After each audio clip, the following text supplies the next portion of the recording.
Akuve kumnandi nje ukuhlala emkhoneni bakhe. Ngaze kusekuseni. Siphinde siqale olunye usuku futhi. Siqhubeke la siqale khona. Isiqhubulo sethu sithi uNkulunkulu akasusi ukuphila. Kepha uqamba amasu. Ukuba uxoshiweyo angabi umxoshwa muntu. Usamuel wesibili lona 14:14. Ayibonge igama leNkosi. Ijwayelekile ke kakhulu emgcwabeni. So njengamanzi achithelayo angena qoqeka. Awelibonge igama leNkosi. Ngathi ngiyabezwa abazalwane sebeqeqebuka. Namhlanje lesi siqhubulo ngithema ngizidla ngaso ngase ngibheke yami impilo. uNkulunkulu engidala ukuthi njengoba engibekile kunento angibekele yona.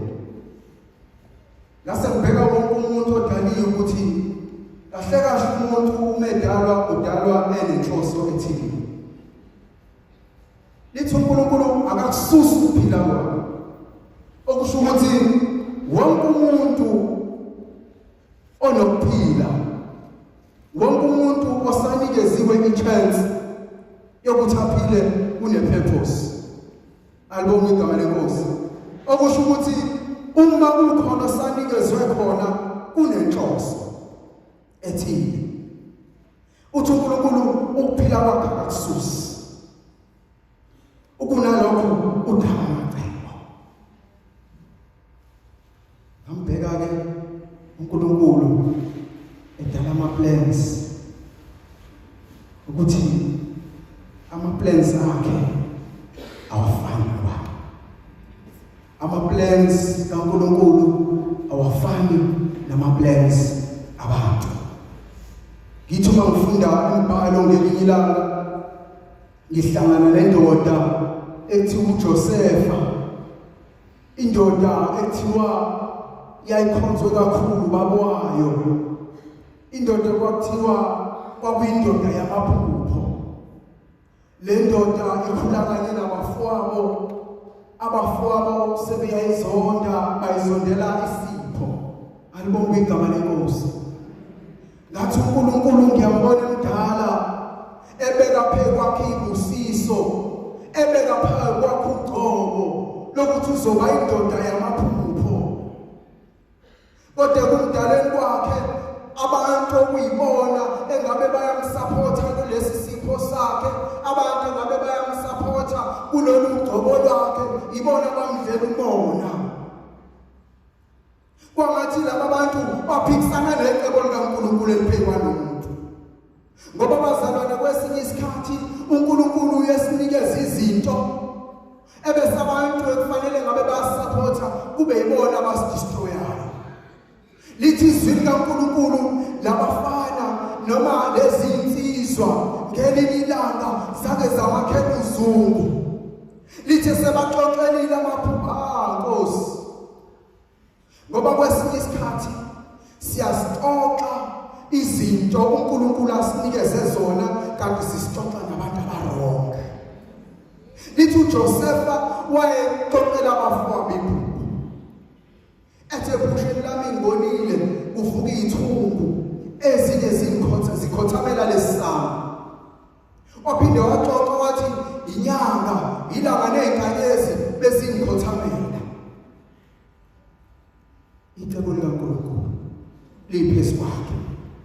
Wathi uma selaxoxelile abafowabo kanti uxoxela abantu abaronke. Bona labantu avundle nabeswini ibona abafuna ukumbulala.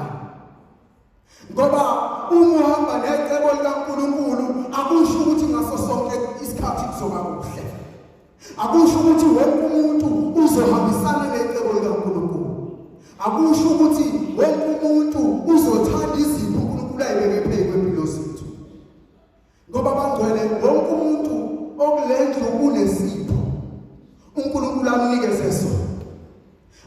angikhathali ukuthi abanye abantu abasiboni, angikhathali ukuthi ezakho iziphiwo ayigqamile kwabanye abantu. Lapho uNkulunkulu kunezinto asiphe zona engabonakali kwabanye abantu.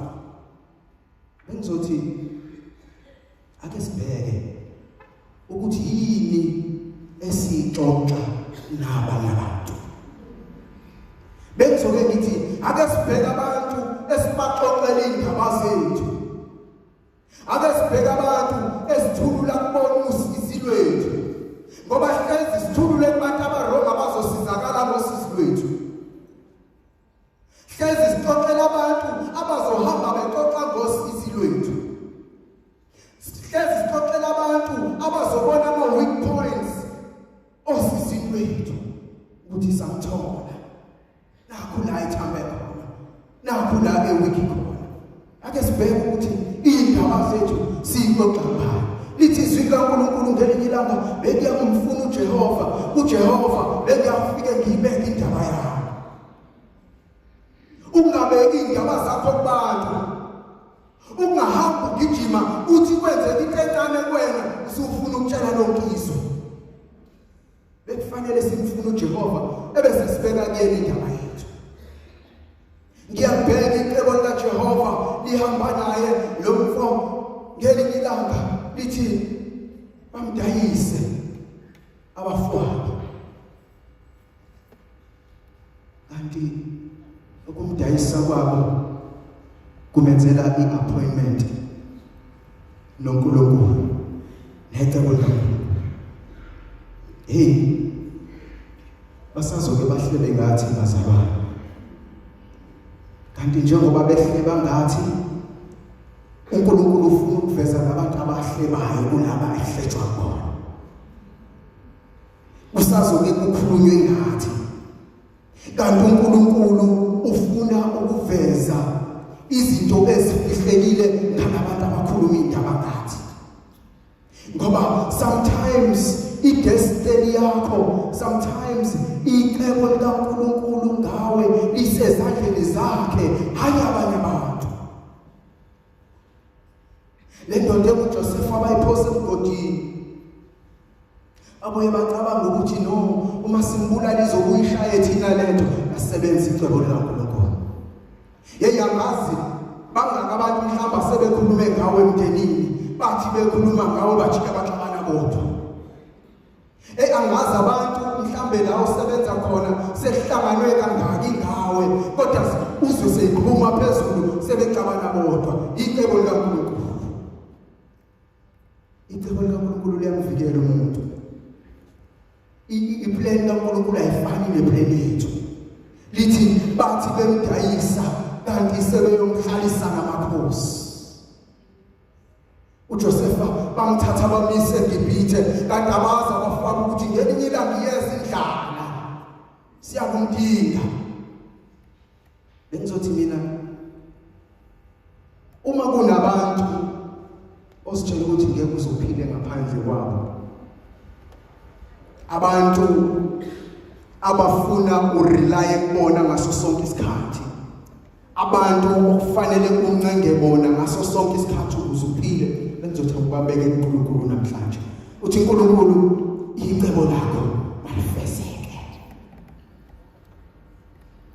Labantu bam lahluwabo badayisa ngayo, bathengisa ngayo ebantwini abangabazi. Igazi labo balithatha bafana nokuthi bayatshinga, kanti ngokutshinga bazimilisela imbewu. Bengizothi bayekele bagqibe ukuze icebo likaNkulunkulu lihlumise. Bayekele bakhulume ngawe ukuze icebo likaNkulunkulu liqhakazise. Usazoqhakaza nalapho egqibe khona. Thiwa ngelinye ilanga kukhona inkampani iyaqala nje ngendlela enganakekile. Thiwa inkampani yotamatisi isi-successful indoda onayo le supermarket si-distributor nasey'tolo ey'nkulu thiwa awusho-ke kwenzakala kanjani ukuze ibhizinisi lakho libe successful. Ebesithi le ndoda ngiyasaba ukumxoxela ngoba mangangixoxela ukuthi yaqala kanjani le kampani yami kaTamatisi abantu bangagcina bengasawuthengi. Halibonga igama lenkosi. Ithi le ndoda ngathatha uTamatisi ngawuphosa la kunendle khona. Halibonga igama lenkosi. Lithi ngawuphosa nje ngingalakile. Ithi njalo mangidlula kuleyo ndlela ngabona uqala kuba nesihlahla esihlumayo. Sahluma lesihlahla ngahamba ngalokho ngizivakashela ngisibheka. Ngithe uma ngisibheka lesihlahla ngakusasa sathela. Ngathi uma ngibona usaqhakaza imbali enhle kwasekuphuma uTamatisi. Ngathi ihleze ngale ndawo nginganotha. Indawo enenhle iyona eyenza isihlahla saTamatisi sithele. Le ndoda yayimillionaire ukuthi iphose lento enhle iphose endaweni embi. uNkulunkulu uyakwazi ukuthatha iplan yakhe ayitshale kumuntu okungeke ngazi ukuthi akekho muhle kubantu. uNkulunkulu uyakwazi ukuthatha isithelo esihle esingama gifts akhe asitshale kumina nawe engisoni. Abantu mabebuka babuka isoni kanti uNkulunkulu siyasebenza ngecebo lakhe. Uma ngibuka le ndoda eJosefa thiwa bayithatha bayise ezweni laseGibhithe. Uma befika eGibhithe kufunakala umuntu ochaza amaphupho. Yafika le ndoda yangina imanga. Wasesho noFaro wathi ngibizele leyo ndoda enoNkulunkulu. Ufika uyawachaza lamaphupho, ufika uyalibeka icebo likaNkulunkulu. Bayamthatha bamhlalisa namakhosi. Ezinye izinto ezibhekelwe ukuthi sibe ngabalahlwa kuNkulunkulu siyasibekela ukuba sibe ngabaqoqwayo. Ngizothi namhlanje ebusuku into kaNkulunkulu awulahliwe. Icebo likaNkulunkulu lisengakuwe. Icebo likaNkulunkulu lisenawe. uNkulunkulu akasimuki ukuphila kwakhe kepha uqamba amasu. Athi uJobe ngelinye ilanga ngiyazi wenza konke ithine lakhe icebo angeke lifinishwe. Lezinto uNkulunkulu ayitshalile empilweni zethu icebo lakhe alinakufinishwa muntu. If you feel like bakurejectile, uma ufila sengazi ukuthi akekho umuntu okunakile, ngoba sometimes kwezinye indawo uye ukuthi ukhuluma ubone ukuthi abantu abakuzwa kahle. Njalo wena ama-opinions akho, ama-ideas akho, imbono yakho abayilaleli, hlezi bekuphusha back. Izothi namhlanje noma ungabukeka njengomxoshwa kuye kodwa akekho okumxoshwa kuye. Icebo likaNkulunkulu liyohlezi liphumelela ngaso sonke isikhathi. Athi umekhuluma uJeremiah athi ngiyawazi amacebo enginawo ngani. Ngizothi lelo cebo likaNkulunkulu into kaNkulunkulu ungabusaba. Qhubeka uye phambili. Qhubeka uphushe. Yilwa. Thatha zonke izinto, zonke ikhambi. lisho njalo izwi ngelinye ilanga lithi hlomani ikhali uqhubeke uye phambili ngoba icebo lakhe ngeke livinjwe.